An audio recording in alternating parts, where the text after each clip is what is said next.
What's up guys? In this tutorial, I will show you how to create a LinkedIn company page. First, go to LinkedIn and sign into your account.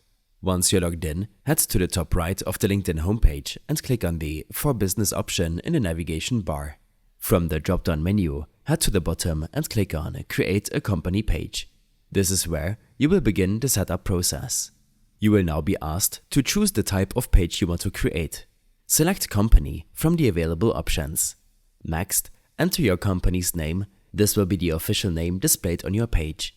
LinkedIn will automatically generate a public URL for your page based on the name, but you can customize it if you prefer a cleaner or shorter version. You can also add your business website, although this step is optional. After that, choose the industry your company operates in. You'll be then prompted to select your organization's size and type. These details help LinkedIn categorize your business correctly.